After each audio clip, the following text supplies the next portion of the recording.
Hello everyone, welcome back to the run academy. तो जैसे आप ऑलरेडी जानते हैं कि हमने क्लास 11 फिजिक्स का सिलेबस स्टार्ट किया हुआ है। तो मैंने dimensional analysis, significant figures and errors and mathematical tools already discuss कर लिए हैं। उनकी वीडियोस आपको प्लेलिस्ट में मिल जाएगी, वहां जाके उसको जरूर देखना। आज के लेक्चर के अंदर इसी पहले यूनिट के ना एक दो पार्ट रह गए हैं, थोड़े थोड़े से टॉपिक्स रह गए हैं, उनको मैं कवर करने वाला हूं। तो बस जैसे ही खत्म हो जाएगा उसके बाद मैं आप लोगों को जो काइनेमेटिक्स है वो स्टार्ट कर दूंगा। तो हमारा जो बेसिकली टॉपिक है, जो हमने डिस्कस करना है, जो पार्ट है सिलेबस का जो डिस्कस करना है, वो है यूनिट्स एंड मेजरमेंट्स। तो हम जल्दी से उसको आज डिस्कस करेंगे। और हाँ, ऊपर जितने भी चैनल और जो पेजेस दिए गए हैं उनके जो लिंक्स है डिस्क्रिप्शन बॉक्स में डाल दिए हैं। तो बिना कोई टाइम वेस्ट किए चलिए शुरू करते हैं।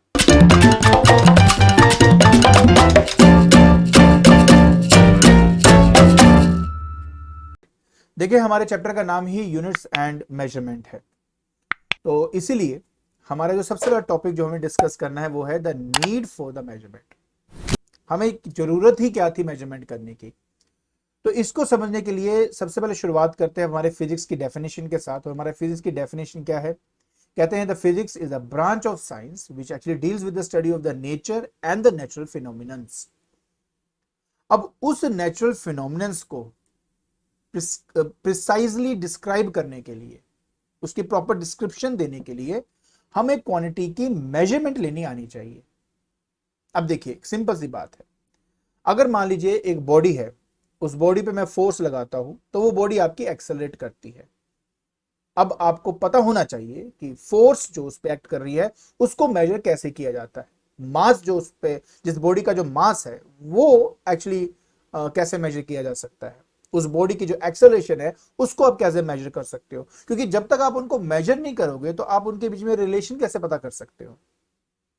तो किसी भी नेचुरल फिनोमिनन्स को या किसी भी इवेंट को एक प्रिसाइज तरीके से डिस्क्राइब करने के लिए हमें क्वांटिटीज की मेजरमेंट करनी आनी चाहिए। एक और एग्जांपल देता हूं। मान लीजिए किसी हाइट से मैं किसी बॉल को ड्रॉप करता हूं। जब उस बॉल को मैं ड्रॉप करूंगा तो यह बात तो पक्की है कि it will move towards the surface of earth. लेकिन बात सिर्फ वहीं पे आगे खत्म नहीं होती। अगर आप इस नेचुरल फिनोमिनन को अच्छे से समझना चाहते हैं तो कुछ क्वेश्चंस के आंसर आपको समझने पड़ेंगे या उनके लिए काम करना पड़ेगा। जैसे फॉर एग्जांपल, पहला क्वेश्चन मैं अपनी तरफ से ले रहा हूं कि with what velocity does the body fall. जब बॉल आपकी गिर रही है तो वो किस वेलोसिटी से नीचे गिर रही है। दूसरा, क्या ये वेलोसिटी कांस्टेंट है, क्या ये चेंज तो नहीं हो रही जैसे जैसे लेंथ कवर करता जा रहा है। उसी तरह कितना टाइम लेगी वो बॉडी ग्राउंड में रीच करने के लिए, और क्या वो जो टाइम है वो मास ऑफ द बॉडी पे डिपेंड करता है कि नहीं करता। और इसके अलावा क्या टाइम मेरे हाइट ऑफ द बॉडी के ऊपर डिपेंड करता है कि नहीं करता। तो ऐसे कई सारे सवाल हैं। उन सवालों का जवाब आपको पाने के लिए क्वांटिटीज का मेजरमेंट लेना बहुत इंपॉर्टेंट है। जैसे कि अगर मैं इस एग्जांपल की बात करूं तो आपको मास मेजर करना आना चाहिए, आपको लेंथ मेजर करना आना चाहिए, आपको टाइम मेजर करना आना चाहिए। तो ऐसे कई सारी क्वांटिटीज हैं। जब आप वो मेजर करना सीखेंगे तभी आप इन नेचुरल फिनोमिनन्स को मैथमेटिकल टर्म में आपस में रिलेट करके उनको समझ सकते हैं। और इसीलिए हमारी जो मेजरमेंट है उसकी बहुत ज्यादा रिक्वायरमेंट होती है। आई होप आपको ये बात तो समझ में आ गई होगी। इसके बाद हमने स्टडी करना है बेटा फिजिकल क्वांटिटीज के बारे में। क्या है फिजिकल क्वांटिटीज? देखिए, सिंपल सी बात है, फिजिक्स में ना बहुत सारी टर्म्स हम इस्तेमाल करते हैं। अब वो टर्म्स या वो क्वांटिटी जिनको हम डायरेक्टली या इनडायरेक्टली आराम से कैलकुलेट कर सकते हैं या मेजर कर सकते हैं। क्यों? ताकि मैं कोई फिजिक्स का जो लॉ है उसके टर्म में उसको एक्सप्रेस कर सकूं। तो उन क्वांटिटीज को फिजिकल क्वांटिटी का नाम दिया जाता है। एक सिंपल सी भाषा में फिर से बताता हूं। फिजिकल क्वांटिटीज उन क्वांटिटीज को कहा गया है जिनको आराम से मेजर किया जा सकता है। अगर आप किसी क्वांटिटी को मेजर नहीं कर सकते तो दैट मींस वो मेरी फिजिकल क्वांटिटी नहीं है। ये जो फिजिकल क्वांटिटी है ये एक्चुअली आगे दो टाइप्स की होती है। Number one, the fundamental physical quantity. Number two is the derived physical quantity. What do you mean by fundamental? Fundamental physical quantity उन क्वांटिटीज को कहा गया जो किसी और क्वांटिटी के ऊपर डिपेंड नहीं करती, विच आर इंडिपेंडेंट। उनकी अपनी ही स्पेसिफिक डेफिनेशन है, वो किसी और चीज के ऊपर डिपेंड बिल्कुल भी नहीं करेगी। और डिराइव्ड का मतलब क्या हुआ? वो फिजिकल क्वांटिटीज जो ऑफ कोर्स दूसरे फिजिकल क्वांटिटी के ऊपर डिपेंड करती है। जब मैं फंडामेंटल फिजिकल क्वांटिटी के बारे में बात करता हूं तो कुल मिला के 7 ऐसे फंडामेंटल फिजिकल क्वांटिटीज हैं जो किसी पे डिपेंड नहीं करते। जिसमें सबसे पहले देखो बेटा, मेरे पास यहां पे मास आ जाता है, फिर मेरे पास लेंथ आ जाता है, ठीक है, मेरे पास टाइम आ जाता है, मेरे पास यहाँ पर करंट आ जाएगा, current is also a fundamental physical quantity. उसके बाद मेरे पास यहाँ पर टेम्परेचर, टेम्परेचर ये है, ठीक है, luminous intensity, luminous intensity dimensions में मैंने बताया हुआ आपको वैसे इसके बारे में already, luminous intensity and quantity of substance, quantity of substance. इसके बारे में ना इनकी डेफिनेशन जो है थोड़ा थोड़ा मैं आपको आगे जाके बताऊंगा अभी, लेकिन अभी के लिए मैं आपको ये कहता हूं, देखो कुल मिला के 1 2 3 4 5 6 एंड 7, कुल मिला के 7 ऐसे फंडामेंटल क्वांटिटीज होते हैं जो किसी चीज पर डिपेंड बिल्कुल भी नहीं करते हैं आपके। उसके अलावा इसको छोड़कर बाकी जितने भी फिजिकल क्वांटिटीज हैं उनको कहा गया है आपका derived physical quantity. So when I से डिराइव्ड फिजिकल क्वांटिटी, तो बेसिकली उन फिजिकल क्वांटिटी को कहा जाता है जो किसी और क्वांटिटी के ऊपर डिपेंड होता है। जैसे कि मैं आपको एक सिंपल सा एग्जांपल देता हूं बेटा, बहुत सिंपल सा एग्जांपल देता हूं। जैसे कि फोर्स है, फोर्स है मास इनटू एक्सेलरेशन, राइट। अब मास को मैं एज इट इज रहने देता हूं, एक्सेलरेशन को मैं लिख देता हूं मीटर, मीटर पर सेकंड का स्क्वायर, सेकंड का स्क्वायर। तो आप देख सकते हो जो फोर्स है वो किस पे डिपेंड कर रहा है, एक तो मास पे जो कि फंडामेंटल क्वांटिटी है, ये डिपेंड कर रहा है मीटर पे जो कि लेंथ है, वो भी एक फंडामेंटल फिजिकल क्वांटिटी है। सेकंड जो कि टाइम है वो भी एक फंडामेंटल फिजिकल क्वांटिटी है। तो ये जो फोर्स है ये 3 फैक्टर्स पे डिपेंड करता है, तो इनको कहेंगे डिराइव्ड फिजिकल क्वांटिटी। तो समझ गए, बहुत सिंपल है, फंडामेंटल जो डिपेंड ना करे, डिराइव्ड वो जो किसी पे डिपेंड आपका करता है। अब हमने स्टडी करना है कि मेजरिंग प्रोसेस क्या है, what is the measuring process. देखिए मैं आपको सिंपल सी भाषा में समझाता हूं। देखिए मेजरिंग प्रोसेस का सिंपल मतलब होता है कि कंपैरिजन करना, बस। कोई स्टैंडर्ड वैल्यू मुझे दी हुई है, उसके साथ उसको कंपेयर करना, उसको हम कह देते हैं एज अ मेजरमेंट। आपको थोड़ा डिटेल में बताऊंगा, पहले ये समझ लीजिए। अब उस मेजरमेंट के लिए हम क्या करते हैं, कुछ स्टैंडर्ड जो होता है ना उसको चूज करते हैं जिसका नेचर उस क्वांटिटी के साथ रिलेट करेगा जिसको आप मेजर करना चाहते हैं। एग्जांपल के तौर पे अगर मान लीजिए मुझे कोई कपड़ा, या कोई भी कपड़ा छोड़ दो, मान लीजिए अगर मेरे पास कोई भी एक शीट है, उस शीट को अगर लेंथ को मैं मेजर करना चाहता हूं तो 100% है कि मैं एक ऐसे यूनिट का इस्तेमाल करूंगा जो मेरे लेंथ को रिप्रेजेंट करता हो। तो ऐसे आर्बिट्रेरी स्टैंडर्ड वैल्यू को, या एक आर्बिट्रेरी जो हम चूज करते हैं किसी भी क्वांटिटी के मेजरमेंट के लिए जो कि इंटरनेशनली एक्सेप्टेड है, उसको कहा जाता है the unit of the quantity. जैसे कि मुझे पता है यार मैं जब भी लेंथ को मेजर करूंगा तो मैं मीटर का ही इस्तेमाल करूंगा। अब वो जो लेंथ है, हो सकता है मैं किसी स्केल का मेजर कर रहा हूं, हो सकता है किसी कपड़े का मेजर कर रहा हूं, हो सकता है मैं किसी शीट का मेजर कर रहा हूं, बट जब भी उसको मैं मेजर करूंगा तो ऐसा यूनिट के हिसाब से मैं हमेशा उसके मीटर का इस्तेमाल करूंगा। एक छोटा सा एग्जांपल आपके सामने रखा है बेटा, कि जैसे कि मान लीजिए कि मेरे पास यहाँ पे क्या है, एक लाइन है बेटा ए बी। अब ये जो ए बी लाइन आपको दिख रही है, इसका लेंथ मुझे मेजर करना है। तो स्टैंडर्ड वाइज मुझे पता है कि 1 मीटर एक्चुअली में कितना लेंथ होता है। अब ये एग्जैक्टली क्या है 1 मीटर, इसकी डेफिनेशन क्या है नेक्स्ट वीडियो में बताऊंगा, लेकिन अभी के लिए मान के चलिए कि मेरे को पता है यार कि मेरे पास ना एक स्केल है जो एग्जैक्टली 1 मीटर का है। अब 1 मीटर जैसे 3 बार मैं इसको मेजर कर सकता हूं, देख रहे हो ना, एक स्केल, 2 स्केल और 3 स्केल, 3 स्केलों को मैंने रखा हुआ है। तो मुझे पता है कि जो ए बी का लेंथ है वो एक्चुअली में 3 मीटर है।